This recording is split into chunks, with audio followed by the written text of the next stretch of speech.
Mga magandang araw muli sa ating lahat mga ka-extra. Tayo ay gagawa ngayon ng ating masarap na pang-diskusyon kaya pang-merendahan. Alam niyo ba ito kung ano yung ating gagawin ngayong araw na ito? Kaya samahan niyo ko hanggang dulo para malaman niyo kung ano ng ating gagawin dito sa ating parang kang ito. Yung ating gremas. Yan. Tara, mga extra. At ako ay inyong samahan muli hanggang sa dulo na ang ating video. Kulang.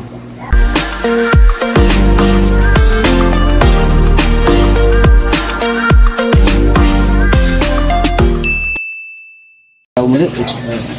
Ito na yung ating gagawin ngayon. Ito yung ating mga ingredients sa ating ito yung ating buko, ito yung ating extra margarine, at syempre ito yung ating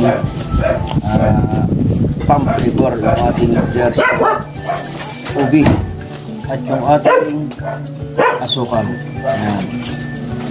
At yun, simulan natin itong ating bakin yung isa. Bakin natin ito.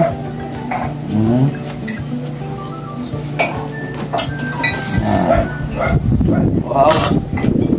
Napakaganda ng kanyang laman.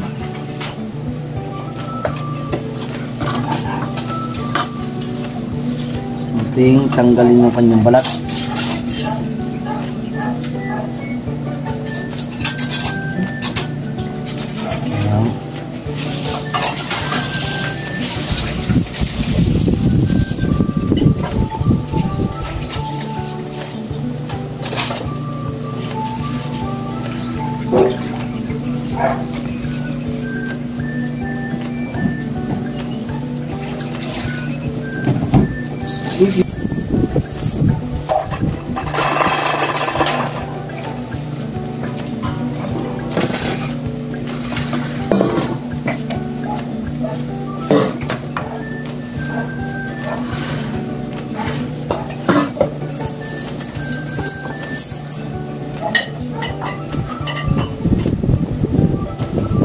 Nakapos ko yan?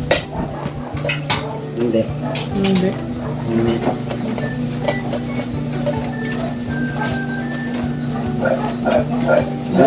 Ilan na yan? 2 minutes.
Yan, patapos na yung ating pagbabalat.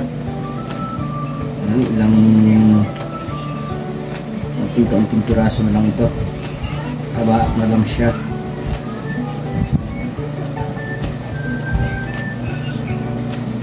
At tanggal natin lahat yung kanyang ubod.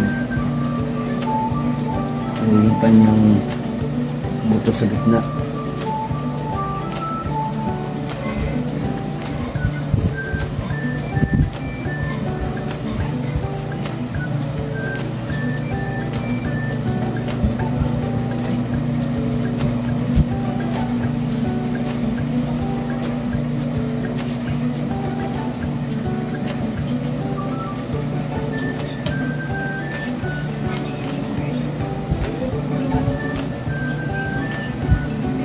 Diyan, tapos na ang ating pagbalat.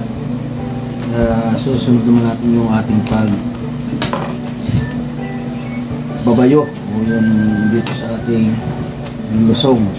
Ngayon, sisimulan natin magbayo ng ating remas. At ito yung ating tawagin natin ay salip na saging siya, yung remas ang ating gagawin nilupak. Yan. Bukan na natin. Lagyan na natin yung una kasi yan, ating siguro ng bayuhin. Yan. At unti-unti natin paglalagay ng ating remas kasi hindi natin pwedeng biglain ang paglalagay niyan. Hindi agad dyan mapipinong lahat pagka binigla natin. Yan. Ganyan mga ka-extra. Simple natin gawin yung ating paglulupak. Maliit nga lang yung aking lusong. Pang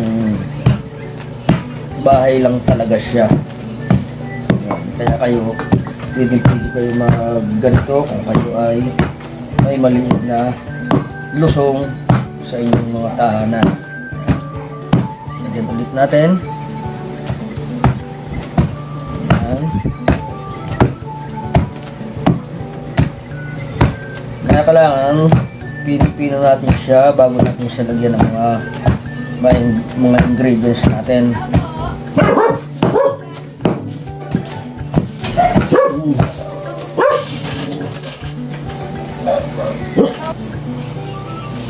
Pino na yung ating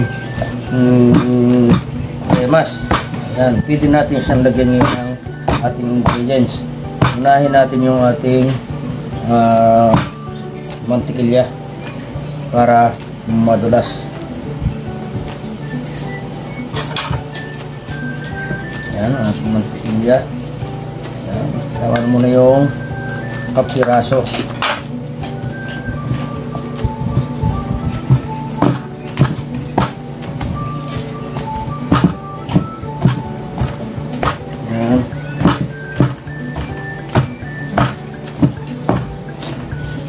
Tapos, sunod na rin natin yung ating asukal.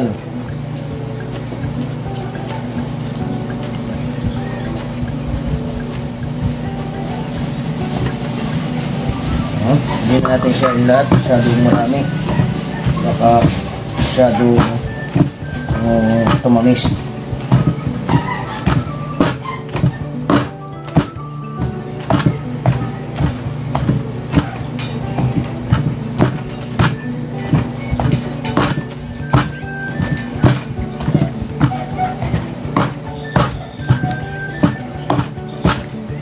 Halong-halo na siya.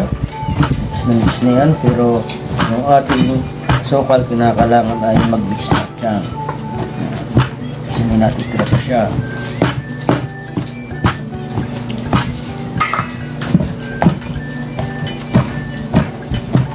Masyadong malikot yung aking lusong kasi bumibigat na siya, malagkit na siya. Yan.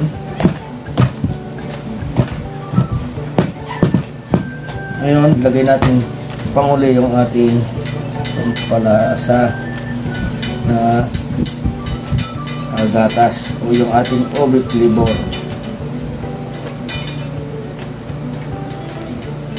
Yan.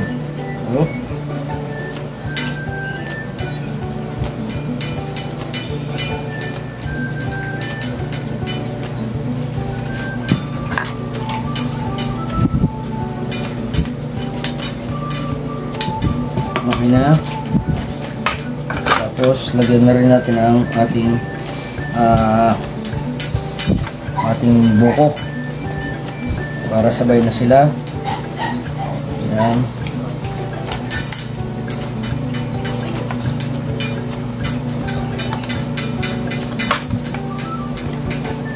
Dahan-dahan ang ating bay niya kasi yan ay tatalapsik. Kailangan natin ng tulong nito pa extra kasi yung ating lusong ay nadadala. Yan. Malagkit na siya. Kailangan ay mapatigas ulit natin siya ng ayos.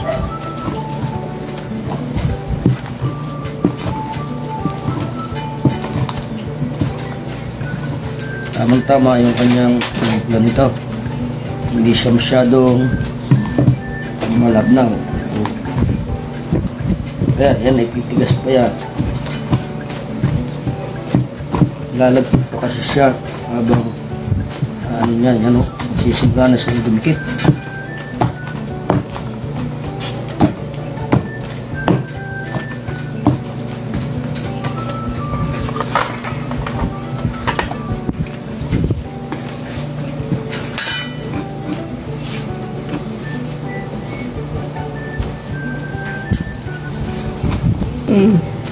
Yan, okay na siya. Pwede na natin siyang tanggalin. Medyo yan. Okay na ang ating minokmok o nilupak na rimas. Yan, tanggalin natin at ay okay na. At siyempre tikman natin muna para wala tayong kung tamang-tama na yung kanyang timpla. Ayan. Ayun. Ayos na ayos. Mga ka-extra. Tanggalin na natin. Ayan. Ito na siya. Ayun. Sarap. Yan. Yan. Yan, tapos natin, ipaplat na naman natin yan. Yan. Ipaplat na natin yan dito sa ating lagayan. Yan. Kaya yun, mga ka-extra, maraming salamat muli sa inyong walang pagsawang pagsubaybay dito sa ating Mamunting Channel. At siyempre, mga ka-extra, huwag niyong kalimutan na i-like and share yung ating channel para malaman ang ating iba pang mga kaibigan kung mga gusto nila ng mga gatong luto at saka ito pwede na niyang pang negosyo. Yun, maraming salamat muli sa inyong walang sawang pagsubaybay mga ka-extra. Bye bye!